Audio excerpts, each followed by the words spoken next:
In your applications, objects you create generally represent things. You might need to deal with a font, a text box, a customer, or an order. All these logical concepts correspond to things, and all can be represented using a class. A thing and a class generally have properties. These describe the thing. A text box provides its text property, while a customer object might have a customer ID and name properties.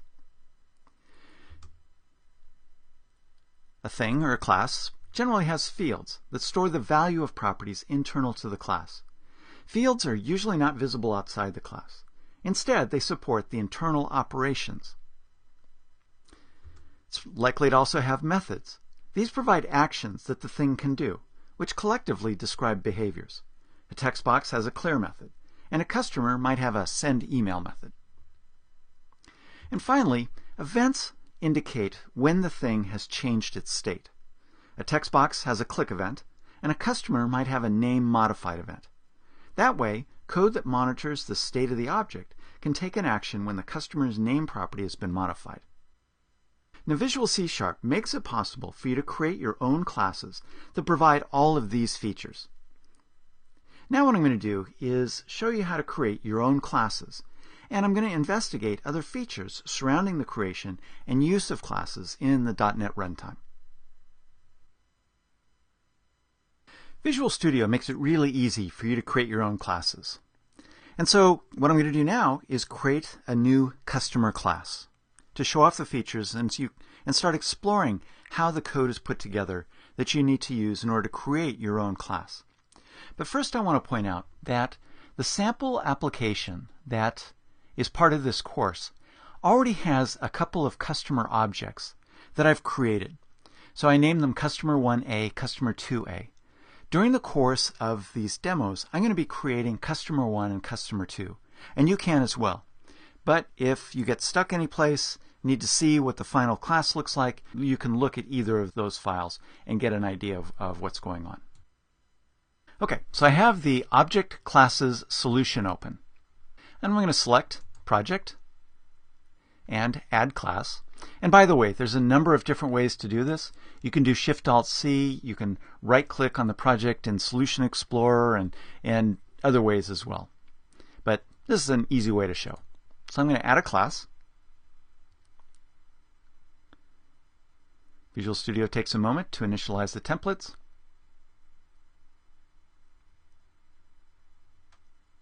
And then presents me with this Add New Item dialog box. And it already has class selected. That's good. Project I'm working with is Visual C#, so it only displays those project templates. And then all I need to do at this point is to set the name of the class. So I'm going to just name this My Customer to start. Click on Add.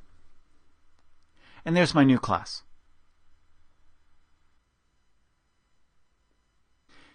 So as you can see, because I named it My Customer, the class name is going to be called My Customer, and the file it's in is called mycustomer.cs. Now, if I were to decide to change the name of the class, I have a couple options. I can change the name of the class here within the file. Just change its name. If I do that, the file name won't match the class name.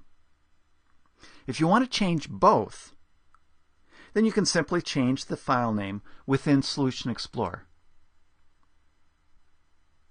There's the file name. And in this case, it'll change both the file name and the name of the class. So one of many nice little things that Visual Studio does for you when working with classes. The scenario here is that because I'm going to use a couple different versions of the customer class, then this class really should be named Customer 1. So what I'm going to do is I'm going to single click on that, and I'm going to change this to Customer 1. And press Enter. And then I get prompted by Visual Studio.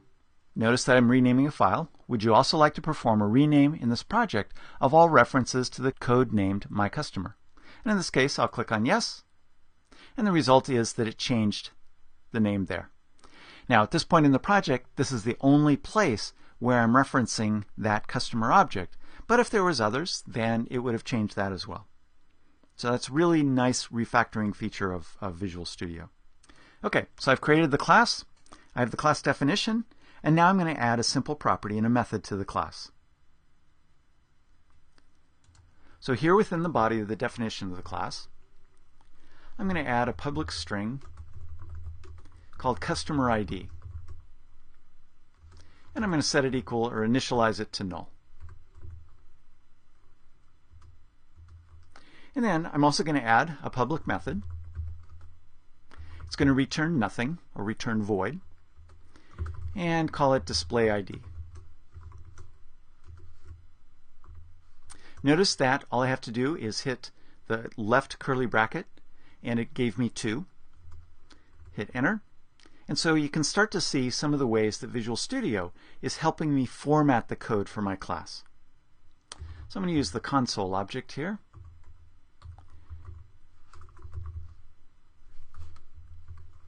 See, I'm getting IntelliSense. And I'm going to use this dot customer ID. So all that code within display ID is going to do is simply display the customer ID. Now, there's this interesting keyword this right there that I used. Sometimes, as I'm doing here, you need to refer to the current instance of the class. In this case, I have code that needs to refer to the customer ID field in the current instance of the class and display that value. So this code is going to execute against the instance in which this code is located, because you could have multiple instances of the customer1 class in memory. Now, in this particular case, the reference to customer ID, that field isn't ambiguous. So if I just return to the field customer ID, the compiler can tell what I'm referring to. But that's not always the case. So if the local procedure has a variable called customer ID, how can you tell the code apart? Okay, so I have a field here, really a property, as well as some other customer ID object. I could do that. So that's when I really need the this keyword. So again, it's not strictly speaking needed here, but if you need to disambiguate an object, then you need to use it. Okay, so this public variable here acts as a property of the class. I can write it and read it, and this is just one way of defining a property of a class. Okay, now let's look at using this class and interacting with multiple instances of the class. So I'm going to come back over here to program.cs. And I want to add a new method. So I'm going to come down here to the end of that class. And I'm going to create a private static void test customer1. So this is a new method of my program.cs. Okay, so this is the same file where my main method is located. So I'm going to create 2 customer1 instances. Customer1, I'm going to call it cust_a and set that equal to new customer1. And then I'm going to create a second instance of that. So I'll do customer1 again.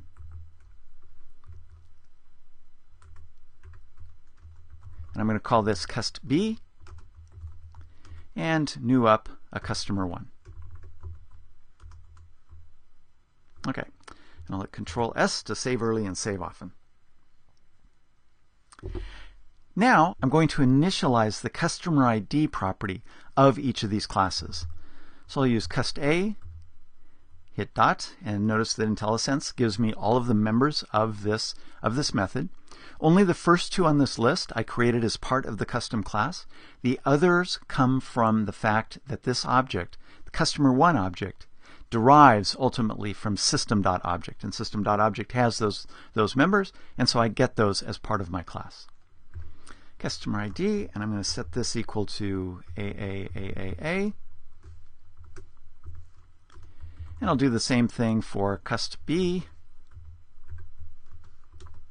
and set that equal to BBBBB. Okay, next I want to make sure that my customer is working correctly. So I'm going to use the console write line and write out a message. So I'll say cust A's customer ID equals, and I'll just concatenate that on. I'll read that value, cust A dot customer ID, and I'll do the same thing for cust B, and I'll just copy and paste that code.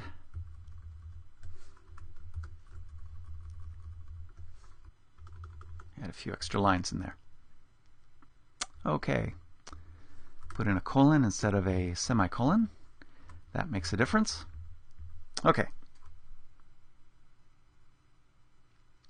So here I'm reading the value of customer ID, and now I'm going to do the same thing, but I'm going to display it using that display ID method. And do the same thing for customer B. Okay. So there's a simple method. Hit Control S. And that's going to exercise the features of that customer class so far. So now I'm going to go up to the top here. I've already added these lines to the main method. So it's going to test the customer1 class. And all this is going to do is that this is using that console menu helper application that's part of the project for most of the code for this course. And it's going to add this to a collection that displays on the menu. So when I press the letter and give it a letter menu item, and then when I press the letter, it'll execute whatever procedure. Okay, so that's all I need to do for this first go round. So I'll start the application.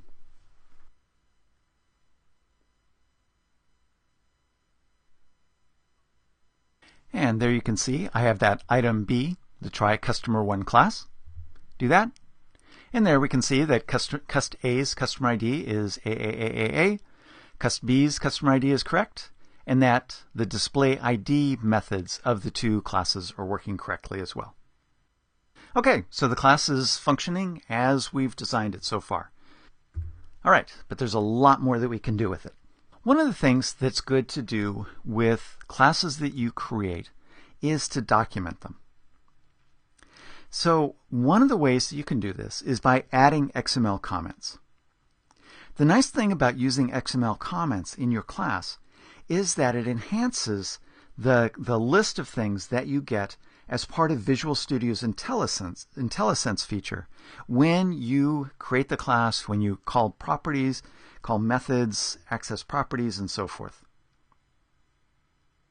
Now, this feature really deserves a discussion all its own. I'm just going to cover the basics here so that you're aware of it and can start to use it. So what I'm going to do is focus on just adding comments to make it easier for developers who use the class in their code, including you 6 months from now, because there's a pretty good chance once you finish this, you set it aside, work on other parts of the application or other applications, you'll need to come back to this, make some changes, fix some bugs. There's a pretty good chance you're going to forget some of the details about the class. And so this is for your use as well. Okay, so the first comment I want to add is for the customer ID. So I'm putting a blank line before it. And then I'm just going to type 3 forward slashes. And as soon as I finish doing that, notice that Visual Studio puts in a template for my comments. And then I can add a description for what this property is. So I'm going to say unique identifier for this customer. And save. Okay, now I want to add some comments to the method. But before I do that, I'm going to add another display ID method. So I'll come here and public void display ID. Okay.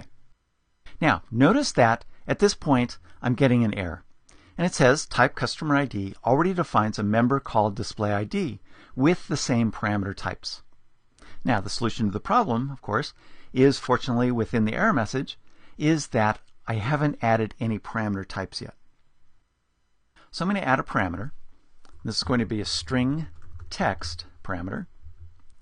And now the error goes away. So this is our first real concrete example of overloading a method. So I have the display ID method that takes no parameters, and I have display ID that takes a single parameter. And I can call this method either way that I want. I'm overloading this method. And I'll add another console write line here. And I'm going to display the text as a preface for the string when I display it.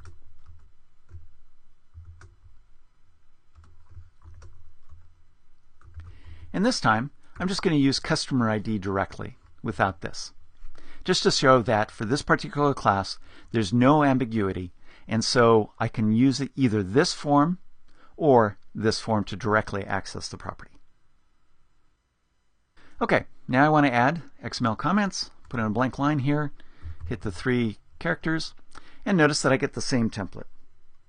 So here I want to display the customer ID field to the console window.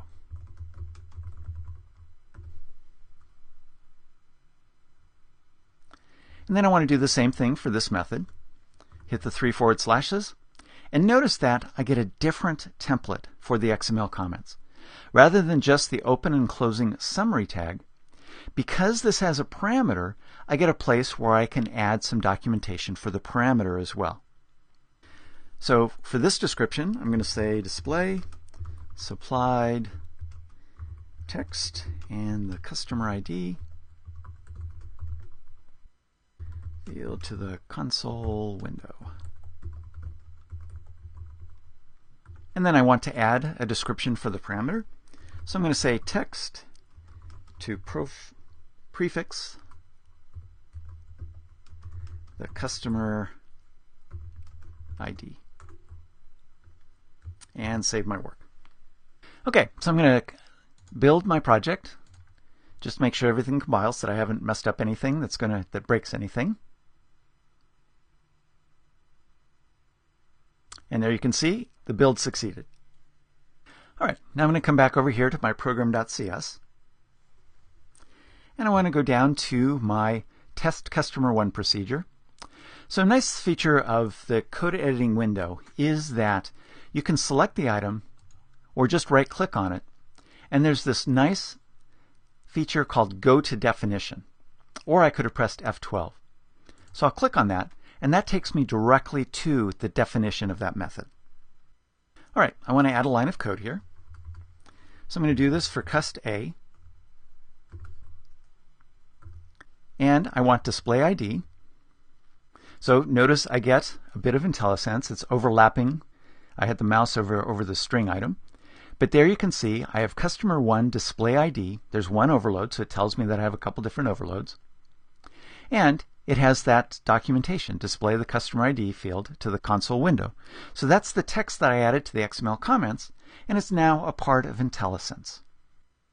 Okay, so I'm going to hit the parentheses, and now, because I have overloaded versions of the method, I get the selection there. I haven't done anything, I haven't given IntelliSense any information about which one I want yet, so it gives me the option of both. And I can hit the down arrow, and as you can see, I'm getting the documentation that I added to the XML comments. All there is for this one is the information about the method itself.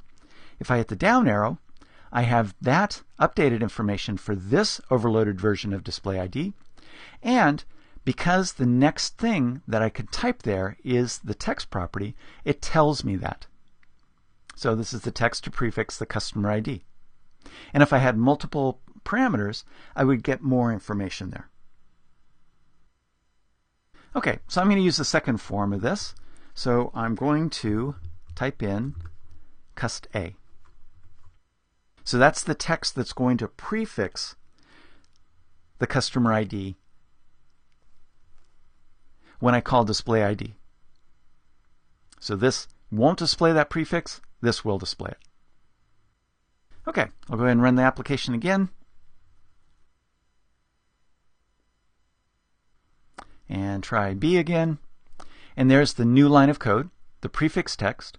I added a colon and a space within the method, and it displays the customer ID.